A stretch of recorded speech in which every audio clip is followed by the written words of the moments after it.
মৌলালি থেকে ডরিনা ক্রসিং এ হেঁটে যেসব মিথ্যা কথা আজকে বলে এসছেন, এর উত্তরও দেওয়া উচিত এবং সেটা নিশ্চিতভাবে আমার পার্টি অ্যালাউ করলে আমি দেবো। পুলিশ মন্ত্রীর কোনো লজ্জা আছেনি? পুলিশ নিজেকে রক্ষা করতে পারছে না বলেছে।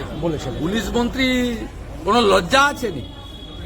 উনি পরশুদিন গোলমাল করিয়ে বিনীত গোয়েলকে পাঠিয়ে সব এভিডেন্স নষ্ট করেছেন। বিনীত গোয়েলকে কাস্টডিতে নেন। ডাক্তার বন্টির গাড়িটা কোথায় গেল? অল্টো গাড়িটা কেন খুঁজে পাওয়া যাচ্ছে না? বিনীত গোয়েল 1:30টায় ঢুকেছিল, 4:30টায় বেরিয়েছে।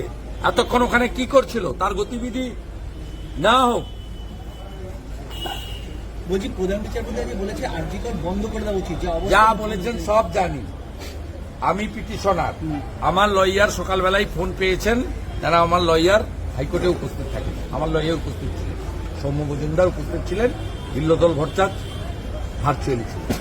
আধা সামরিক বাহিনী এই মুহূর্তে আরজিকরে মোতায়েন করা অত্যন্ত জরুরি। ইতিমধ্যে চিত্রও দিয়েছেন কেন্দ্রীয় স্বরাষ্ট্র। আজকেও আমার লয়ার পয়েন্ট আউট করেছেন, পরের হিয়ারিং এ বিবেচনা করবেন বলেছেন। সিআইএসএফ দিয়ে দেওয়া উচিত। খুব প্যানিকের মধ্যে আছে।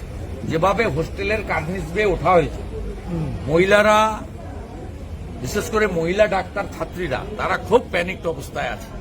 আপনি জানেন আরজিকর থেকে কত ওষুধ লুট করেছে পরশুদিন?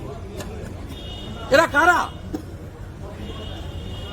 এরা ইএনটিকে ভেঙেছে, এমার্জেন্সি ভেঙেছে, ওষুধ লুট করেছে কত জানেন? কাদের পাঠিয়েছিল ওখানে? তৃণমূল। ওষুধ লুট করেছে। বাংলাদেশের গণভবনের ছবিটা এখানে হয়েছে। কারা করেছে? নির্দিষ্টভাবে যদি বলেন কারা করেছে আপনার? তৃণমূল। অতীন ঘোষ, রাজু সেন সোনমারা জানে, ছবিগুলো তো কথা বলছি। জানি উল্টা কে বেল গেছে কাশীপুরে? কে ওরা? নারায়ণ গোস্বামী কাঁধে হাত দিয়েছে ছেলেটা কে? অশোকনগর থেকে কারা এসেছিল? ট্রাকে করে নিয়ে আসা হয়েছিল। হ্যাঁ, ডানলপ থেকে ট্রাকে, অসংখ্য ট্রাকে এসছে, টিটাগড় থেকে লোক নিয়ে এসছে, সব চিহ্নিত। আমি আপনাকে 100টা নাম, ছবি, ঠিকানা দিয়ে মহিলার মোর্চাকে পুরো আটকে দেওয়া হলো। 140 সেখানে এগোতে দেওয়া হলো না। 144 জারি করা হলো। কেন্দ্রীয় নেতৃত্ব তারাও এসেছিলেন। দিল্লি থেকে এসেছিলেন। এটা তো আমরা অভ্যস্ত। আমি অন্তত 75 বার কোর্টে গেছি। এটা আজকেও করেছে, ভবিষ্যতেও করবে। পশ্চিমবঙ্গে গণতন্ত্র নেই এবং পশ্চিমবঙ্গের মানুষের কোনো বাক স্বাধীনতা নেই।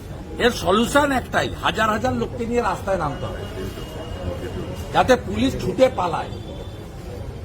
রাস্কের বলার জন্য খুব কষ্ট হয়েছে, মুখ্যমন্ত্রী বলছিলেন, বিজেপির নেতা। হ্যাঁ, আমি বলেছি, আবার বলছি, বিনীত গোয়েল রাস্কেল। আপনারা শুনলেন বক্তব্যটা পুরোটাই। বন্ধুরা, কি মনে হয় আপনাদের? এই বক্তব্যকে কিভাবে দেখছেন আপনারা? জানান আপনাদের সুচিন্তিত মতামত, জানান আপনাদের ব্যক্তিগত মতামত। তার এই বক্তব্যকে কিভাবে দেখছেন আপনারা? আপনাদের কমেন্টের আশায় থাকলাম। অবশ্যই কমেন্ট করতে ভুলবেন না। ভালো থাকুন আর অবশ্যই জানাবেন আপনাদের মতামত।